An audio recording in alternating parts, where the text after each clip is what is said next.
ko medyo pagod na rin tayo, but it's good to be tired in the presence of the Lord, in His work, in His ministry. The heart of the Bible, John 3:16, a love that won't quit. John 3:16, and most of us already memorized yung verse na ito. In John 3:16, English, sabing ganun sa John 3:16, "For God so loved the world that He gave His only begotten Son, that whosoever believeth in Him should not perish, but have everlasting life." Tayo po'y manalangin. Lord, speak to us. Maraming salamat, Lord, sa mga awitin ng aming mga kapatiran na patungkol sa iyo. Father, tonight, if there's someone here na hindi pa po ligtas, is still living, Panginoon, in a pretentious life or living in sin, Panginoon, from your word, that you will challenge that heart that he or she may repent to you, because you alone can save, Jesus Christ. Your death on the cross ang naging way to redeem us from all our sin. So this afternoon, I pray for your power, for your direction, and gives me the words to say, Lord, that even a child can understand. Ito po aming salamat dalangin in Jesus' name. Amen. Excuse me. You may be seated po. Just today or last few days, we experienced 3 deaths that we know of. Una, si Miss Gladys ay pumanaw dahil sa kanya pong karamdaman. It was a slow death because alam naman po natin na seryosong kanyang sakit. And then, yesterday, it was a sudden death. Ang mother po ni Ate Beck passed away because of heart attack. And then my nephew commit suicide yesterday as well. So that is intentional death. I'm telling you that death is, in a human perspective, is unfair. Sa ating pag-iisip, it's unfair. You raise up your child, you dress them, you put some baby powder, give them vitamins, you send them to school, they finish college, they grow, have family, and they die. Parang ano, no? Parang napaka-traidor. Death is heavy. It's lonely. And it's traitor. And I don't know about you, it's never right. And death has been bullying us since day one. Remember the time in Genesis when God and man has a good relationship with each other. They're communing, they're in fellowship. May we close all meeting air condition, medyo ginigan naman ako, okay lang ba? Medyo maginaw na eh. And that has been bullying us for the last few centuries. And even in day one when God created Adam and Eve, they too experienced death. The first family suffered death. Cain and Abel. Noah, who built the ark and escaped from the judgment of God from the flood. You know what? He died too. Prophet after prophets. Habakkuk, a man after God's own heart. David, he died too. And I'm telling you this afternoon, death is no respect of person. Kahit mayaman ka, mahirap ka, mapogi ka, mapangit ka, cute ka, matangkad ka, bansot ka, one of these days, you will experience death. Death started in the garden. In Genesis chapter 3, verse 3, but of the fruit of the tree which is in the midst of the garden, God had said, ye shall not eat of it, neither shall ye touch it, lest ye die. Anong ginawa? They touched it. They ate it. And then from then on, death passeth among all men, at lahat po tayo ay namatay spiritually. We are separated. Sabi sa Biblia na tayo po ay nahiwalay sa pag-ibig ng Panginoon. So men became dead. We are spiritually dead. When we are born, tayo ay patay spiritual. And death is wrong. But I'm telling you this afternoon, when death is wrong, love is stronger. That is why Jesus Christ Himself made way para mawala yung kamatayan sa sanglibutan. God's love find a way to solve the curse of death. At makita po natin yung kanya pong plano in John 3:16 quickly. Lagay natin sa isip natin, mabilis lang. 3 points. Sabihin natin, declaration. Gutom na, naantok na. Sabihin natin, declaration. You can do better than that. Laksan natin, declaration. Pangalawa, dimension. And pangatlo, lastly, demonstration. So nakuha niyo na outline. Unang-una, declaration. God's love was declared hindi sa comics, hindi sa internet, hindi sa mga mumurahin na magazine. God's declaration of His love was in the Bible. The most expensive and famous and hindi po nalalaspag na Biblia. And God Himself wrote it. Sabi sa John chapter 1 verse 1, in the beginning was the Word, and the Word was with God, and the Word was God. And without Him, there was not anything that was made. At sabi nga nun, this Word became flesh. Si Jesus Christ mismo. Sinabi doon sa Bible, sabi nga nun sa John 3:16, for God so loved. Di ba ang ganda nun? It was a declaration of life and love sa ating mga patay. For God so loved. At yung Bible na yan ay totoo. God cannot lie. I lie, Pastor Ted lie, everyone lies, but I'm telling you, God never lies. Hindi nagsisinungaling, and we thank God that He is not a man, because if He is a man, He's gonna lie, but He's not a man, He's God. At sabi nga nun sa Titus chapter 1 and 2, in hope of eternal life, in which God cannot lie, promised before the world began. So when God says, for God so loved the world, He mean it. Totoo yun. Mahal tayo ng Diyos. He declares it, for God so loved. He loved us so much. Now makita natin, the declaration is right, the declaration is true. At hindi po ito nagmamaliw, hindi po ito sinungaling, it is true. The declaration is true. Secondly, not only the declaration of the love of God is true, the dimension. Ano ba pag may dimension? There is depth, na ilalim, may lawak, at merong taas. The dimension of the love of God is so huge, napakalaki. It's awesome para sa atin lahat. Yung apo ko, kumakanta si Loriana, kasama ng kanyang papa.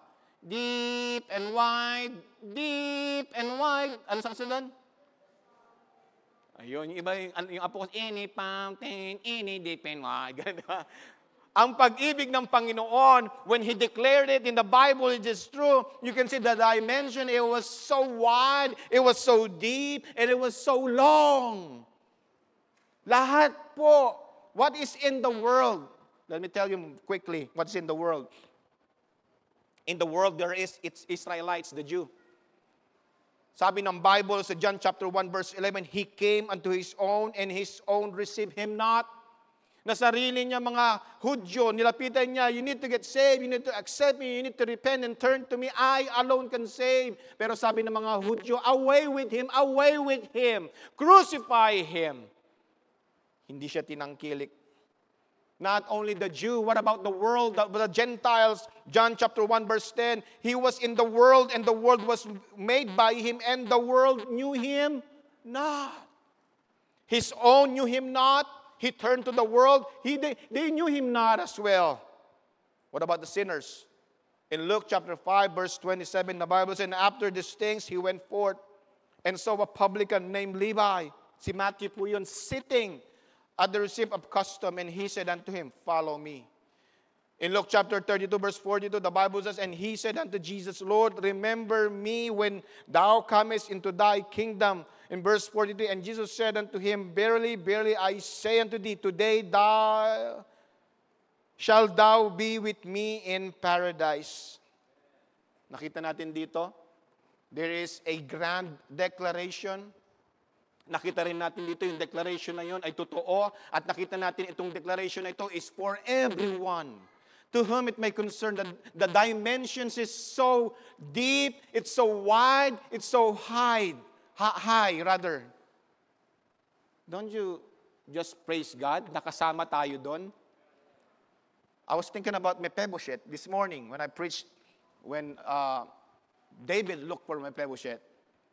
Si Mephibosheth was injured when they were running away. And he fell, and Mephibosheth became lame. Siya ay baldado.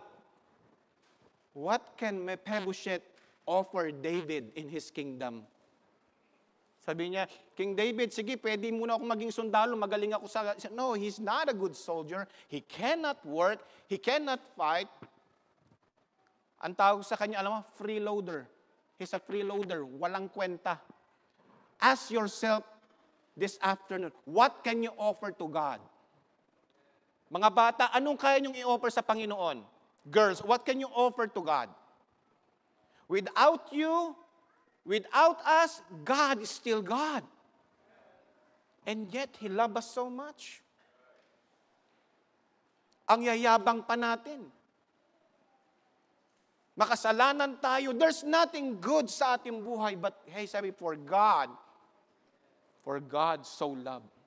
He declared it. And who is the recipient? The world. Full of darkness. Full of transgression. Full of iniquity. Kung nandito ka ngayon, sinasabi mo sa sarili mo, hindi ako sinasabi ni Pastor, ikaw ay makasalanan at ikaw ay sinungaling, ang katotohanan ay wala sa iyo. Sinners. Parang kanta yan natin, di ba? The love of Jesus. Sweet and marvelous. Higher than the sky. Deeper than the ocean. Wider than the universe. Oh, wonderful love. Masyado natin ina-underestimate yung statement na yon. But if you knew who are you and who we are in the face of God, when we sing this, it should be more important, more respect, more regard, sapagkat, wonderful love for a sinner who has nothing to offer to God. And that love that was declared in the Bible, not true. That love that was the recipient, the dimension is for us. It's not just plain talk. Hindi lang puro talkies. Hindi lang puro bunganga. It was a declaration, the dimension. Alam mo ginawa niya? Maraming tao nagtuturo sa kanilang pagtuturo lang. Pero siya mismo hindi gumagawa. Pero itong Panginoon na ito, when He said that, nagkaroon ng tinatawag na demonstration. Nakikita kayo ng boss na nag-uutos pero siya hindi niya mismo kayang gawin. Amen? Ganito lang yan pero hindi niya kaya. Jesus Christ, when He declared that to the people, He Himself demonstrated. There is what you call the demonstration. First, nakita po natin the declaration for God so loved, the dimension, the world, and we'll see the demonstration. Ano yung demonstration? that He gave His only begotten Son. Ibinigay niya ang kanyang bugtong na anak, namatay para po sa atin. He died so we can live. At sabing ganon, there's suffering. Luke chapter 23, verse 34, then said Jesus, Father, forgive them, for they know not what they do. Jesus Christ was hanging on the cross, suffering para sa iyo, para sa akin, para sa kasinungalingan natin, para sa kabaklaan natin, para sa katomboyan natin, para sa pagsusugal natin, sa ating pagsasabong, sa ating mga gambling, and all our iniquities. He died there. Jesus Christ is no new sin. Hindi siya makasalanan, but He was there paying for our sin. And you know what? Not only His suffering, He was embarrassed. Masubukan niyo na mahiya? Ha? Is it fun? Is it fun to be embarrassed? Are you tickled when you're embarrassed? You pay, can I pay you 50 so you can embarrass me? Wala. No one in his right mind wants to be embarrassed. Jesus Christ, the King of Kings and the Lord of Lords. He was nailed on the cross. This holy God in flesh, they stripped down His clothes. Nakikita yung kanyang private part. He was out there trying to hide the embarrassment, the ridicule. And instead of us being moved of what He done, maraming pumadaan doon. Sabi nga, tingnan mo yung Diyos. Oh. Diyos daw siya, hindi niya kayang sarili niya. He was embarrassed. He was broken for us. And the rest of us, just like the rest of those people laughing. If you just understand the gravity of what Jesus did, mayaman, Diyos, hari, and then He died and He embarrassed Himself for us. You should be careful in how you face Him, how you relate yourself sa Kanya. He was embarrassed for us. Ngayon nga, pag nahiya ka, galit na galit ka na eh. Tama? When somebody embarrass you, you're ready to fight. Kapag hiniya ka ng kapitbahay mo, pahabarangay mo siya, kukulamin mo siya, magpo-post ka sa Facebook nung kung ano, hiniya ka. Jesus Christ was shamed. Nahiya siya.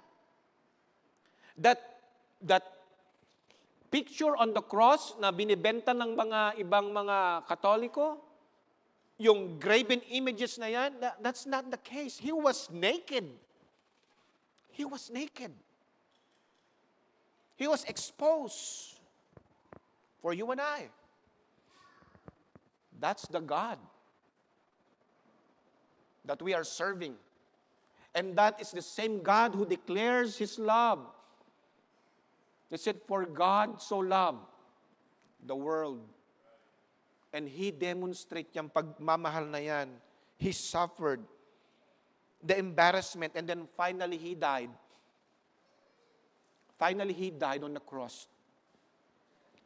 He died on the cross, not an accident.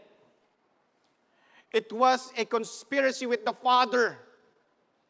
Ang Panginoon mismo, siya, si Jesucristo, intentionally. That is why when we sang our song a while ago, there was the blood of the Lamb was spilled. No, it did not spilled. It was shed. Hindi ito aksidente ang kamatayan. Namatay. No, it was planned. Why? Because the declaration says, for God so loved. And the dimension is this, the world. And the demonstration says, He was there on the cross. He was broken. He was suffering. He was embarrassed. and later on died. Ano, hindi nag-tapos po dun yung pagmamahal ng Panginoon. There's an invitation. This holy God that manifested in the flesh says that whosoever believeth in him should not perish, but have everlasting life. What a God. What a Savior. What a man. And this afternoon, hindi ka pa ligtas. You have not tasted that wonderful gift of being born again. You are dead spiritually. Death is really wrong, but His love is strong. The love is stronger than death. Why? Because the remaining verses said that whosoever believeth in Him should not perish, but have everlasting life. We can see the prophecy unfolding today. You know what they call Christian? We're the haters. We're the legalists. We're the fanatics. The Paris Olympic ngayon, tingnan nyo. The homosexuality, the satanic, the woke, the world's philosophy, at ang sad dito, people that claims to be Christian are not telling or against about this kind of agenda. There are a lot of troubles and trials in this world. Mga kapatid, kung ikaw ay ligtas, the Bible says in Revelations 21:4, and God shall wipe away all tears from their eyes, and there shall be no more death, neither sorrow, nor crying, neither shall there be any more pain, for the former things are passed away. Well, that's something to look forward to. But for the time being, let us be faithful. Let us be obedient sa Kanya. At sa mga hindi ligtas this afternoon, I pray you see, death is always wrong, but love is strong. And the declarations and the dimensions was demonstrated by the Lord Jesus Christ Himself. Last verse, 1 Corinthians chapter 15, verse 54. So when this corruptible shall have put on incorruption, and this mortal shall have put on immortality, then shall be brought to pass the saying that is written, death is swallowed up in victory. Death, where is thy sting? O grave, where is thy victory? The sting of death is sin, and the strength of sin is the law. Verse 57, but thanks be to God, which giveth us the victory through our Lord Jesus Christ. I pray sa ating maiksing mensahe this evening or this afternoon, if you are lost and undone, and if you die, and if you don't have the Lord Jesus Christ as your Lord and Savior, you are going to a place where there is no Jesus Christ in that place. Makes sense, logic. But if you die having the Lord Jesus Christ as your Lord and Savior, definitely you will go to a place where Jesus Christ dwells.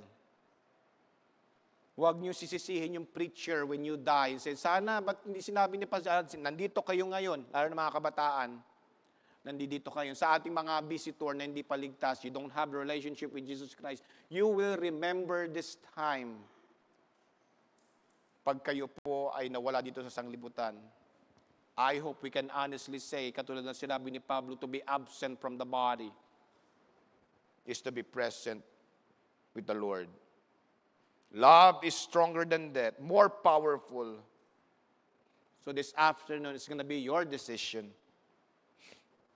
Are you going to be fearful nahihiya, embarrassed, to even to turn to the Lord Jesus Christ and ask for forgiveness and to repent?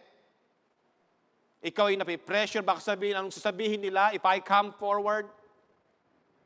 Or maybe sabihin mo, Kristiyano na ako, you don't have to come forward. No, I'm asking both the unbeliever and the believer tonight, this afternoon.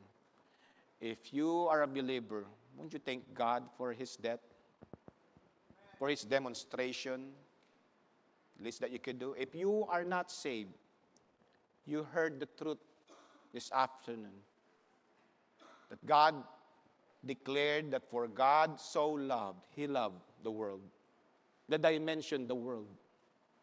Israelites, the Jew, the Gentiles, the sinners, tayo yun. And He demonstrated that He gave His only begotten Son. Jesus Christ alone can save. He is the way, the truth, and the life. Let's all stand. We're going to sing a song, and we're going to have invitation. And I hope and pray, I know the Lord speaking to someone this afternoon. While we're singing, hindi ako mahihiya. I'm not going to be fearful, sapagkat sabi sa Revelation, chapter 21, verse 8, but the fearful and unbelieving and the abominable, and the murderers, and the whoremongers, and the sorcerers, and the idolaters, the liars shall have their part in the lake which burns